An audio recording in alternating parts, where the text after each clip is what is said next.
It's time for Drummer Nation. Jim Riley is the drummer and band leader for the multi-platinum group Rascal Flatts. His television credits include the Grammy Awards, The Tonight Show, the American Music Awards, American Idol, and Dancing with the Stars. His recording credits include TV and movie soundtracks for Heaven is Real, Hannah Montana, and the hit show Nashville. His first book provides a play-along guide to the Nashville numbers system and is now in its fourth printing. Jim's latest book, Survival Guide for the Modern Drummer, is an award-winning current #1 bestseller. In his teaching studio, the Drum Dojo, Jim teaches the great drummers of tomorrow. We'll touch on all of that and more after this from our sponsors.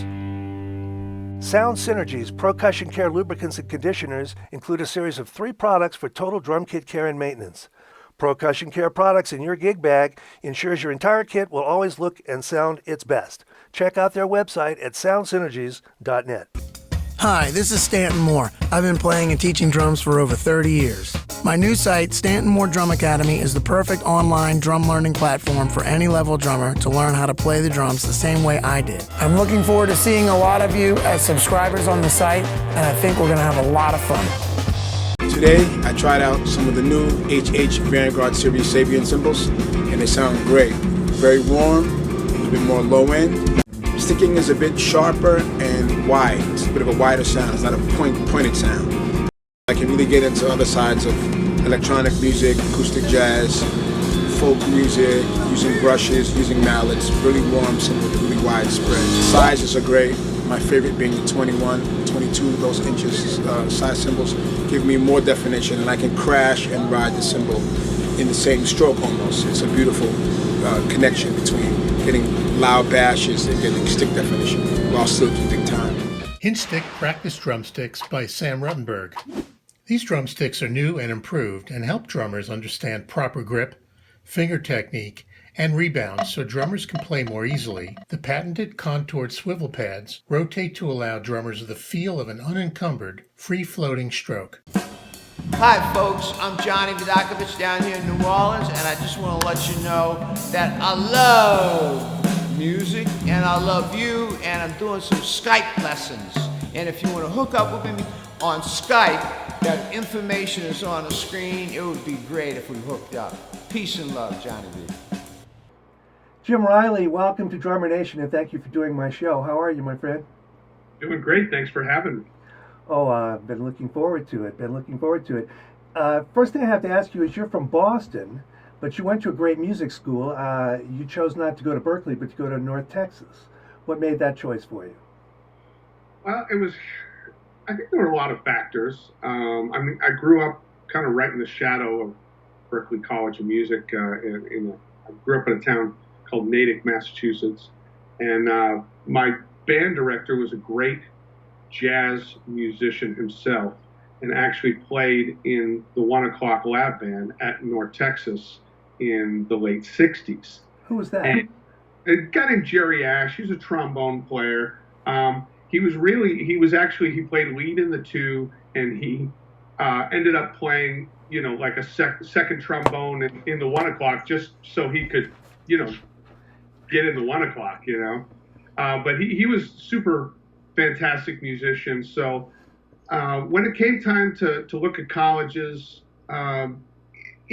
Berkeley, for me, I had been exposed to it. I'd been around it, but for me personally, I was looking for a little bit more of a traditional collegiate experience. I wanted to go someplace that, had a football team and play in the marching band and, with a green campus and all of that. So those are the types of schools that I looked at. And I ended up going to North Texas and studying with our mutual friend, Ed Soph. The great Ed Soph. And I did a Drummer Nation with Ed. He's a pal. And the one thing I told him, one of the best compliments I think you can give a teacher is that all the great students he turned out, none of them sound like each other, and none of them sound like Ed. Right. That's a hard thing to do, man, as a teacher, to pull out whatever that individual has in all those disparate styles. Who were some of the other drummers that were there that we would know of when you were there, or around when you were there? Well, Keith Carlock was there. I got there in 1987, and Jim White eventually played in the 1 o'clock. He was in the same class I was. Jason Sutter, who's actually now playing with Cher. Mm-hmm. Jason was my college roommate. That's right. I think he told me that. Yeah. Keith, I mentioned Keith. There's a lot of great players. I mean, there's people like Jeff Coffin that plays with Dave Matthews Band, and there's a lot of tremendous musicians there, and really, really great drummers. Matt Chamberlain had just finished going to school. He didn't graduate. He was there for a couple of years, actually played on the drum line, and I would go see Matt Chamberlain play on Fry Street with Jason. As a freshman, we would go out there and watch him play. And there was another guy named Earl Harvin who was phenomenal that we used to go watch. I think he lives in France now, but he's a phenomenal player. Rich Redmond was after you? Rich was after me. We crossed paths at North Texas for a year when I was finishing my bachelor's and he was beginning his master's. So we were at North Texas for a year, and then we later hooked back up when we both moved to Nashville in 1997. Mm-hmm. And he's with Jason Aldean now, another successful Nashville drummer. Oh yeah, he's very successful on a lot of fronts. It was funny, we both ended up at this club that's now doesn't exist, and kind of saw each other at this club, and we're like, "Hey man, when did you get to town?" I said, "I just got to town like last week." He said, "When did you get to town?" I said, "I got to town yesterday." So we exchanged phone numbers. I didn't even have a phone back then. I just had a beeper. And there was at one point where I was working at a drum shop, and the drum shop closed, and I didn't have any place to live, and I was literally living in my truck. And Rich,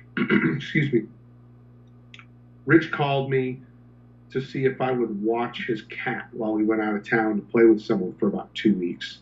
And I said, "Yeah, sure." I said, "Just give me the keys to your apartment. I'll go watch your cat." I went and moved in his apartment.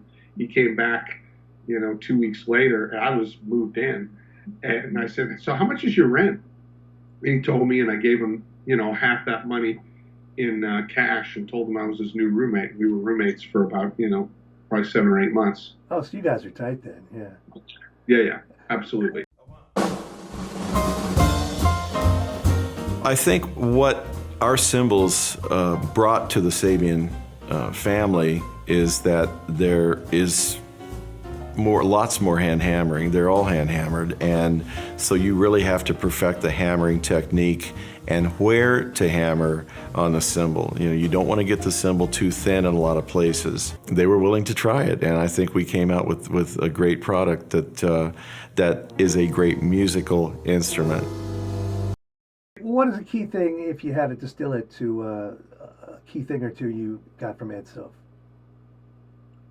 Well, or there's maybe a just the couple whole of program. undeniable things that I got from Ed, and of course, I think anybody who studies with Ed for any length of time inherits the molar stroke from him.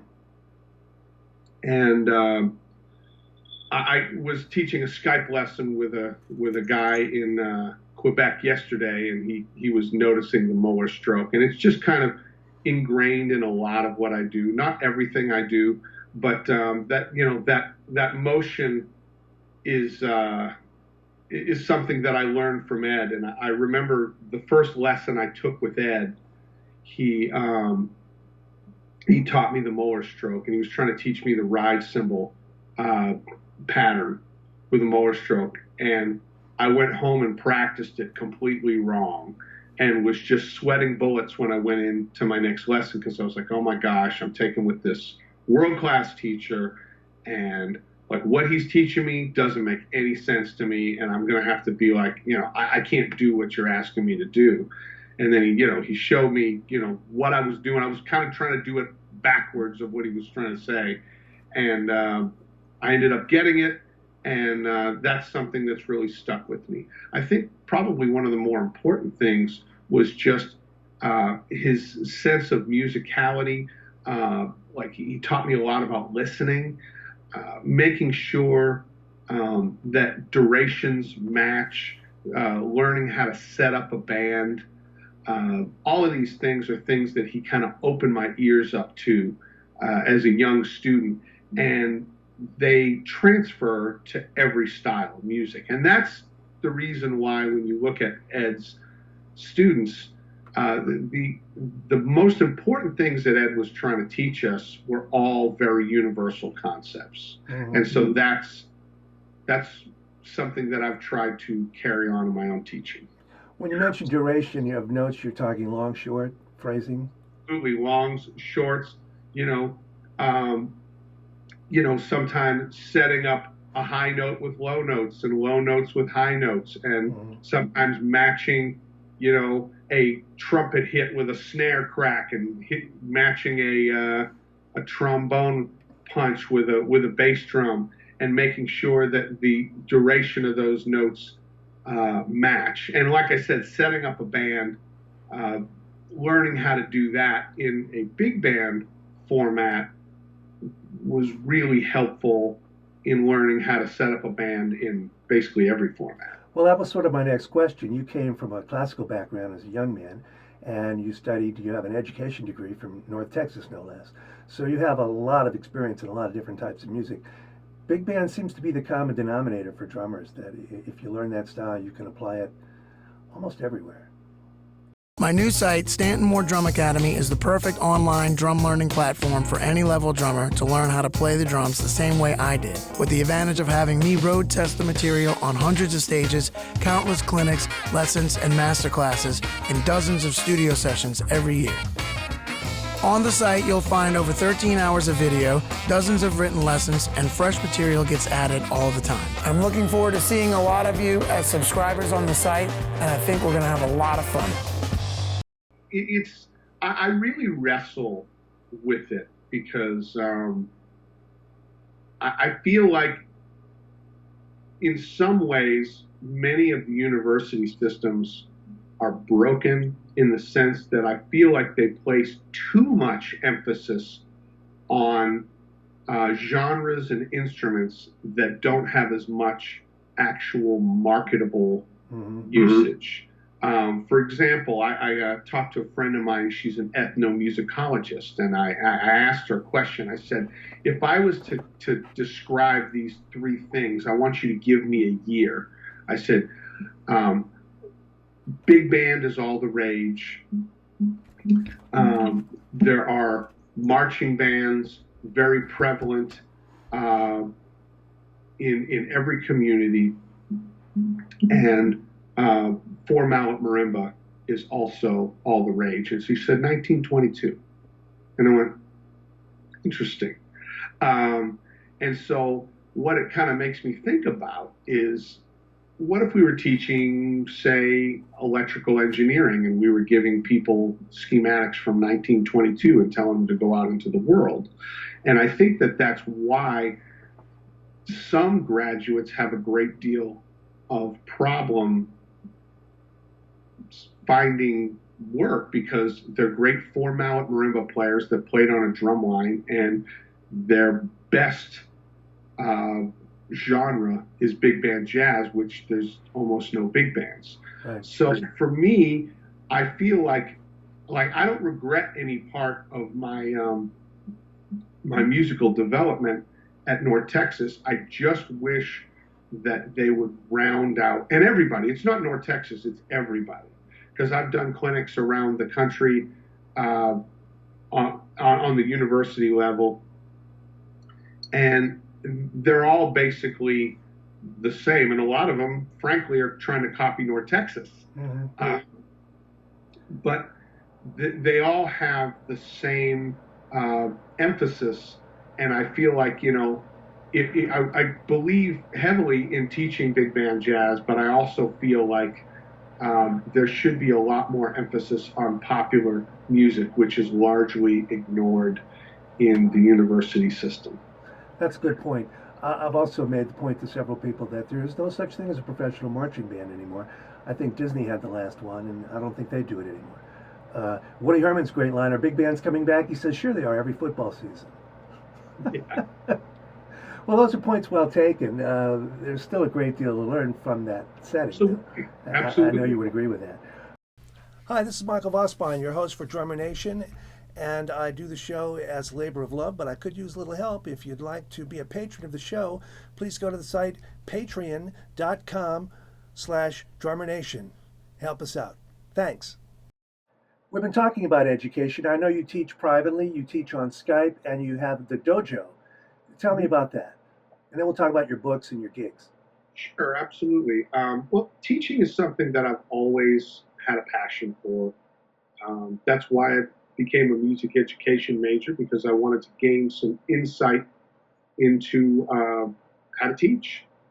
And I got my degree in music education, even though it was always my intention to be a very busy performer.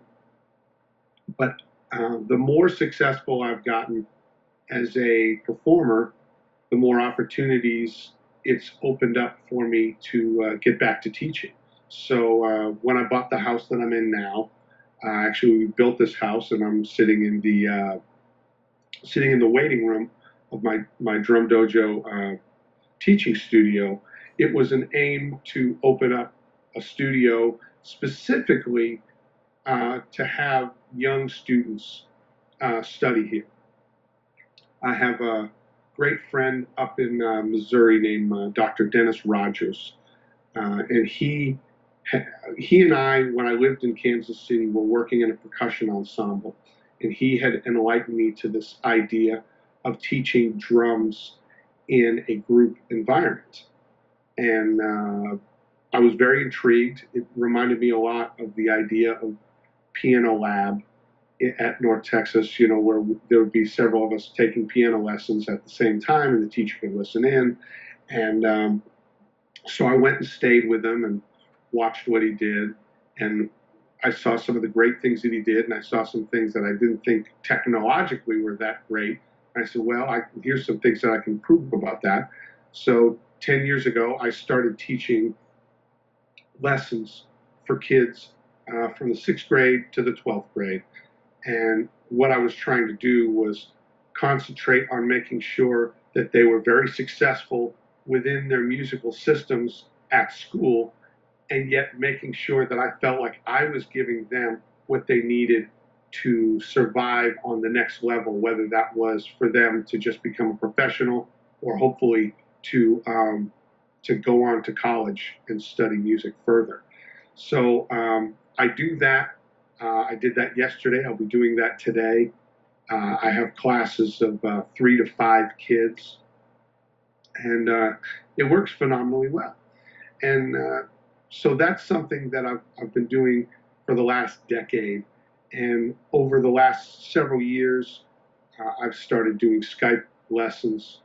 I'm actually in the process of upgrading my entire system as we speak. I've got my technological guru coming over Thursday to integrate my Pro Tools setup with my Skype setup, so that I can be a little bit more sophisticated in that endeavor. And just taught a Skype lesson yesterday. Enjoyed doing that. It definitely presents different challenges, but it's really great to be able to connect with people, from across town to across the world. And it's very interesting. And the last thing that I've gotten into real recently was doing some drum camps. So over the last year, I have done 7 drum camps where I've had adult players, although I've had, some very serious players as young as 13 also attend, but I'll have 7 players, and I have 8 kits set up in my studio. And so everybody has their own kit to play. Everyone's got headphones on. I can talk to them in the microphone, and they can all hear me. I can play stuff from my computer or my phone, and we can all play together. And it's been a really great experience. it's been fun to connect with now with 49 players from across the United States and Canada that have come to this one weekend event. So I've got my next one of those in February, and then I'll be booking some in March. That's great. And beyond. Those are it's very similar to a piano lab in that you could key in and talk to each person and get everybody working together. Sound Synergy's Percussion Care lubricants and conditioners include a series of 3 products for total drum kit care and maintenance. Pedal Lube, the only product specifically designed for bass drum, hi-hat pedals, and triggers, as well as all moving metal parts and drum hardware, safely removes grit, grime, and other contaminants while protecting against harmful friction wear. Cymbal Care restores and conditions cymbal surfaces without strippers or harmful polishes. Wear Barrier is a conditioning formula for all drum heads, rims, and even sticks. Percussion Care products in your gig bag ensures your entire kit will always look and sound its best. You also have some books out on the market that have been very well received. I was looking through them. I want to get the names right though. Song Charting Made Easy and Survival Guide for the Modern Drummer. Congratulations on both of those. I know you've won some awards and everybody's digging them, talking about them being mainstays that'll be on the shelves for decades, which is kind of what you were shooting for, right? Yeah, well, I remember talking to, people that I look up to, like Steve Houghton, who's published several books. And Another North Texas guy. Yeah, very successful in many endeavors. And one thing that he told me is, you don't write books to make money. Mm-hmm. You write books because you've got a passion for the material and you just feel like you got to get it out. And that's exactly why I wrote Song Charting Made Easy. What happened was, it goes all the way back to probably, it was somewhere around like 2007 or so.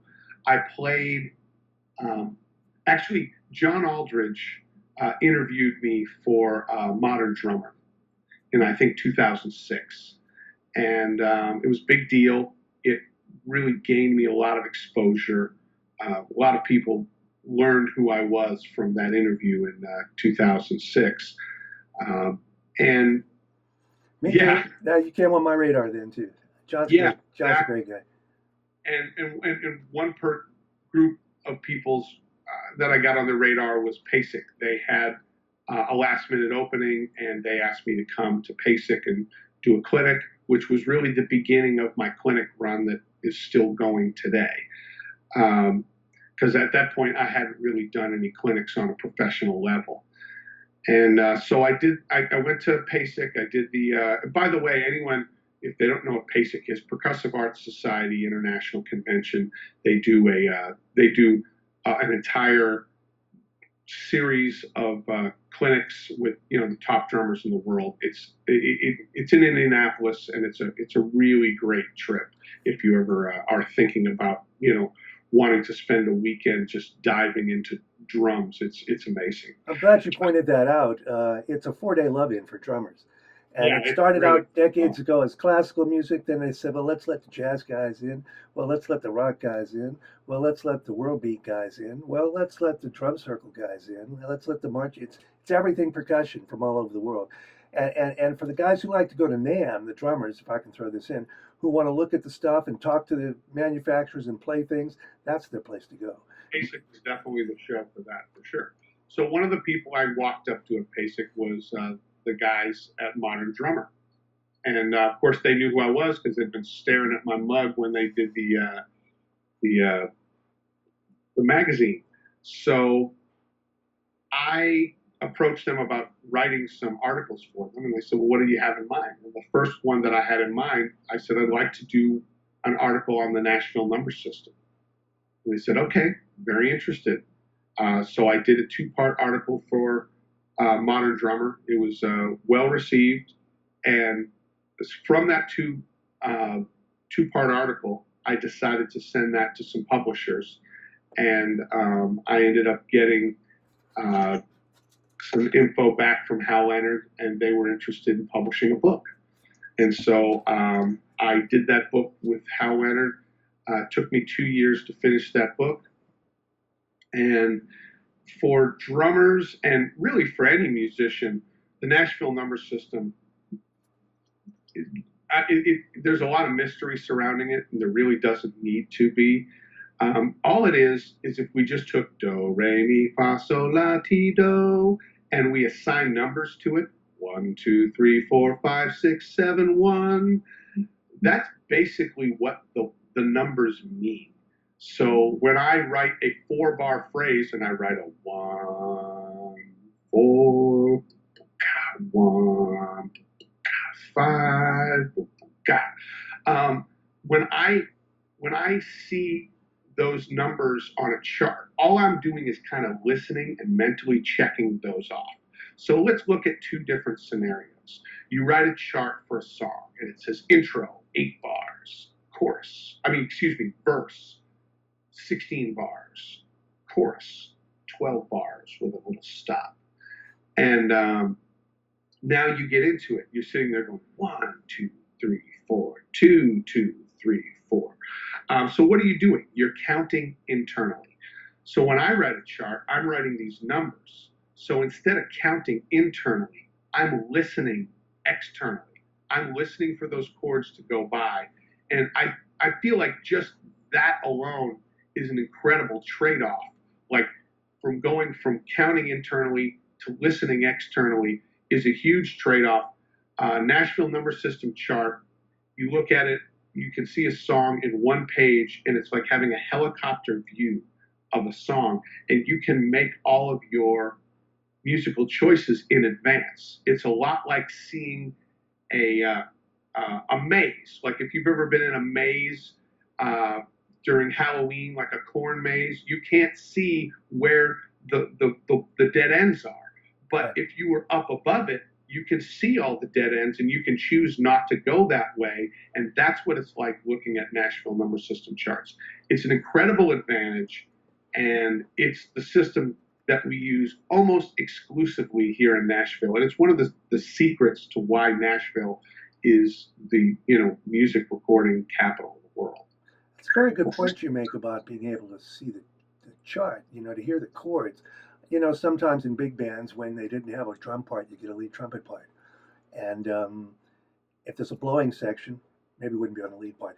My point is, sometimes when you're looking at a chart and the chords are there, if you have musical training, you can hear the 4 chord, you can hear the 5 chord. You can look at the chart and use your ears, and that's a great point. I've never heard anybody put it that way. And with a big band chart, it might be 4 pages long. You got a page turn there. The ultimate truth is you don't know how this song ends. When I look at a Nashville number system chart, I know how it begins. I know what happens in the middle. I know how it ends. So I can start with a plan to get all the way through that song in a way that's going to make musical sense. So I can essentially be making music the first time with the knowledge of I know the end of the story, so I know how to frame it from the beginning a lot better. Now, is the rest of it intuitive? Because I don't know how you would accommodate a rhythmic bop dop bop ba doo ooh ah. I'm just gonna have to read the book. It's a good answer. Seriously, it's all there. All those contingencies are there. It must be. It's working. It's everything from chord inversions to rhythmical nomenclatures that are super important. It's all there. And like I said, I could give you an hour on just the Nashville number system. No, I'll get the book. I want to know this. Yeah, it's an incredible system. It makes you a smarter musician immediately, which is really key.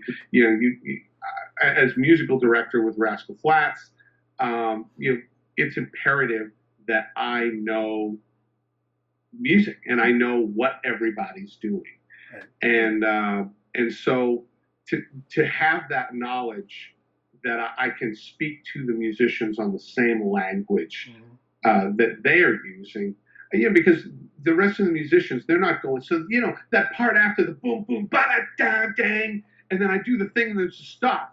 That part there, is that 2 bars or 3 bars? And they're going to look at you like, what are you talking about? But if you could speak to them in the same language that they're using, they're going, it's third measure of the bridge. It's a 6 minor chord.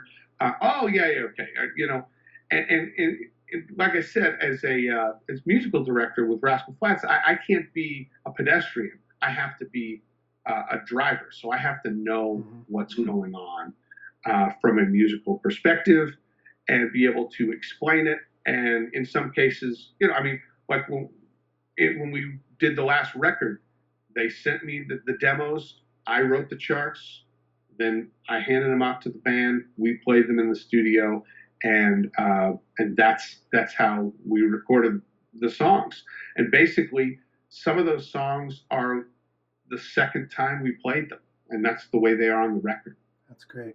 Well, I want to get to your next book. We don't have a lot of time, but I'm more familiar with your next book. I'm going to buy the first one, Survival Guide for the Modern Drummer. From its title, indicates that you're looking at helping people make a living. Yeah, absolutely. So I got done with my first book, and I said, I really would like to write a drum book. And I started thinking about my own experience as a professional musician. And it encompassed so much music, from playing rock to playing jazz to playing Latin combos to playing metal to playing reggae to playing on hip hop records to playing country. There was just so much there. I said, there have been books that have been written in this style. And the first one that I'm aware of that was really great was Steve Houghton's. And Steve did a great job with a small amount of tracks. And they all sound really great. Then Tommy Igoe did his book. He had a lot more tracks. And the way that he had it laid out was great. But due to the fact that he only spent a week or two on the music, there ends up being a trade-off between quality versus quantity. And so I said, well, what if, and I'm a fan of his book, by the way. I bought both of those books, and I thought they were really great.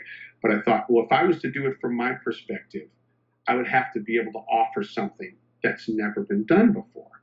So basically what I said is, I'm going to spend as much time as I need to on the music. The music has got to be unbelievable. And so I used rock players for the rock stuff. I used jazz players for the jazz stuff. I used my friend Lalo Davila, who has a salsa band, to bring in his people to help me with the Latin stuff. I used all genre-specific musicians, and I spent 2 entire years, over 40 musicians on the project, and which is an insane amount of time to spend on book audio. So the result is I have 124 tracks, and they have been very well received for their quality and their authenticity. And that's one of the things that I wanted to do. The second thing I wanted to do was make sure that the grooves were very real world use specific, not to try to be so historically bound that when you got into a modern situation that this stuff wasn't going to work. Everything in the book, there are no exercises in the book. There are only examples of real grooves that I would actually use in a real world situation. I looked at your Drumeo lesson or appearance, and you went through some of those things, and you've just touched on some of the things I was going to ask you. There's a funky samba thing, and I'm listening to it with all the percussion tracks going. Those aren't loops or anything. These are really guys blowing. So playing with a full horn section, and it's and all of the tracks were CD worthy. I mean, they were releases. They were. You had a samba. You did a 7/8 kind of pop rockish thing. A great thing on the train beat, and Naningo. The 12 6 against 4, whatever you want to call it, and they were very spot on in terms of what you would do on a gig. Yeah, yeah, and especially the Naningo was the interesting one because there are some very traditional interpretations, but the one that I chose to use more of was nothing more than a double paradiddle, going right, left, right, left, right, right, left, right, left, right, left, left.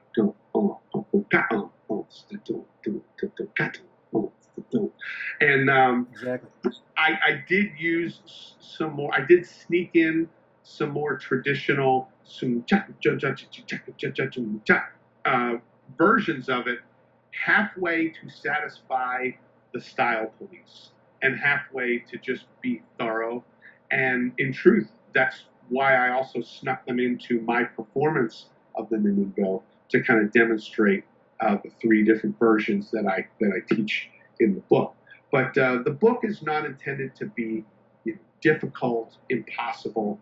It's really I think the last thing that I was really focused on was most every styles book that I've ever encountered is like styles, rock, jazz, Latin, and funk. It's like it's like the 4 food groups, and I'm like, there's so much more out there. What are the things that never get covered in styles books? Country. So I said, I'm going to do a big dose of country because obviously here in Nashville, I have access to the most amazing country musicians in the world. And then I said, I'm going to do metal because I have experience with metal and I know what great metal players sound like.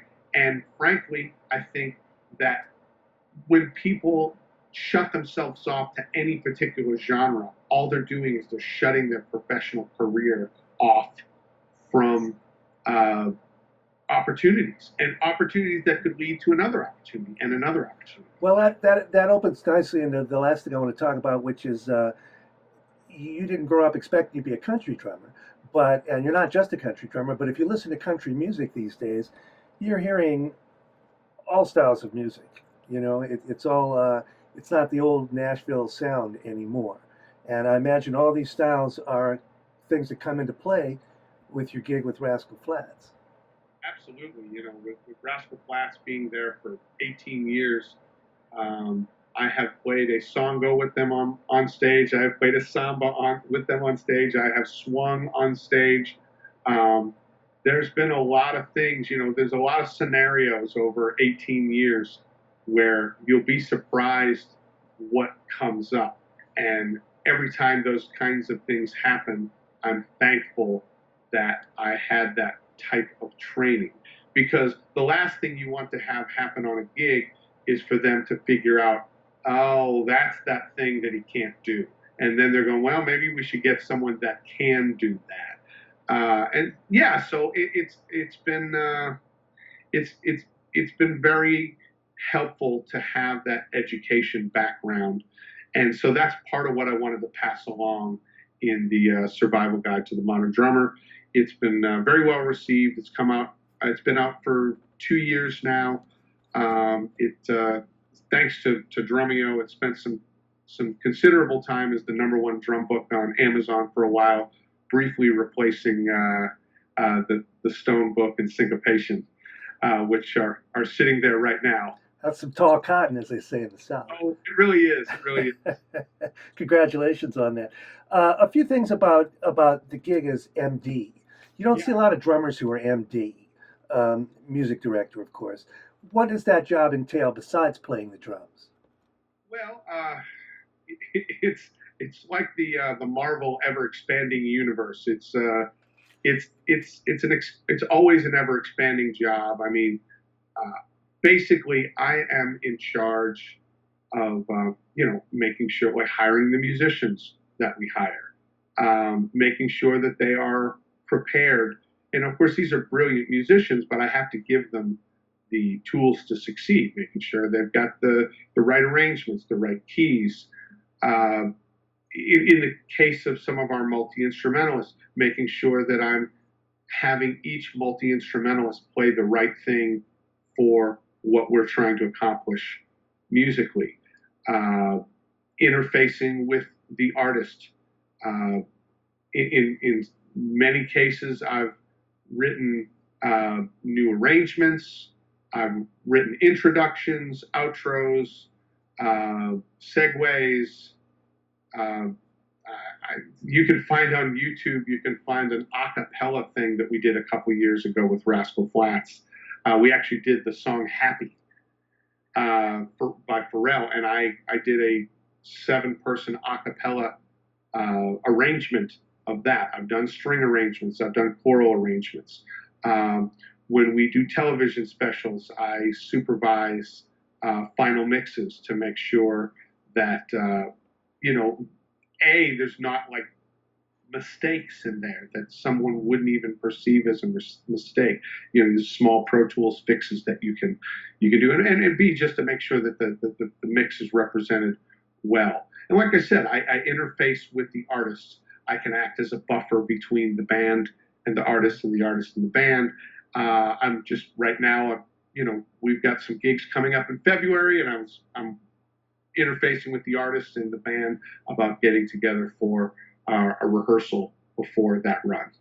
And I coordinate those types of things. I run the sound checks. Even though 2 of my bosses are in the band, they expect me to run the sound checks. They expect me, and they're very good at doing that, letting me do my job. Mm-hmm. And then so, because my job is to try to make their job as easy as possible. Right, frees them up to do their job. Yeah. Last thing, you're in a very successful band out of Nashville. A lot of people continue to move there. The scene has changed a lot, for better and for worse. Do you still think it's a great happening town with a good spot for young drummers to try to seek out a career, or not? I do.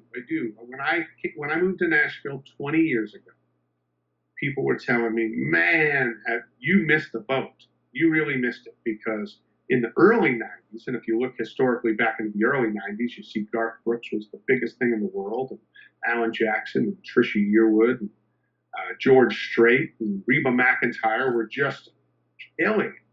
And at that time, there was just so much work for musicians, and they're like, and by 1997, they were saying, "Man, you really missed it." And 20 years later, I've had this, really fantastic career. You can't live in the performances of the marketplace of the past.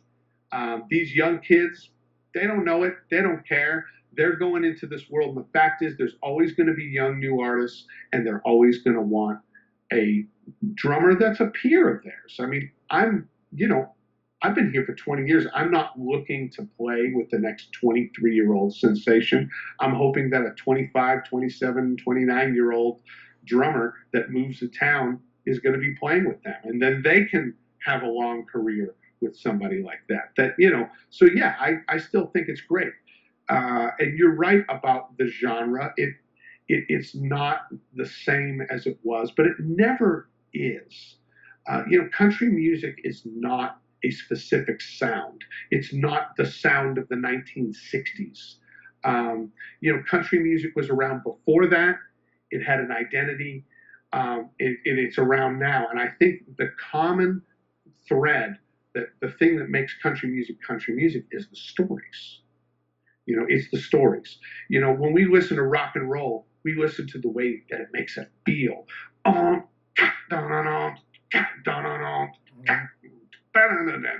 You don't know what he's singing about in Back in Black any more than we know what Robert Plant is singing about in Kashmir. And you don't care, because it just makes you feel so good when you listen to the music. But country is all about stories. And if the music has a story, then that's what draws in the listener. So as a drummer, it's my job to make sure to support that story.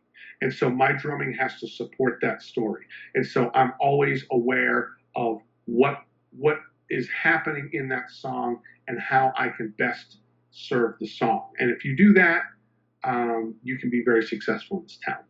Well, that's great. I like ending it on a positive note. This has been a very wide-ranging interview. I appreciate your generosity. And when you get that thing figured out with Skype through your system, let me know. I will. It's not easy. Thank you so much for doing the show, Jim. I'm going to try to check you out as soon as I can. I'm ordering those books. You sold me on them, and I've been reading such great things about them. But I'll look you up in Nashville. We'll have some lunch or a beer or something. How's that? Absolutely. I'm here. All right, buddy. Thanks a lot. Take care.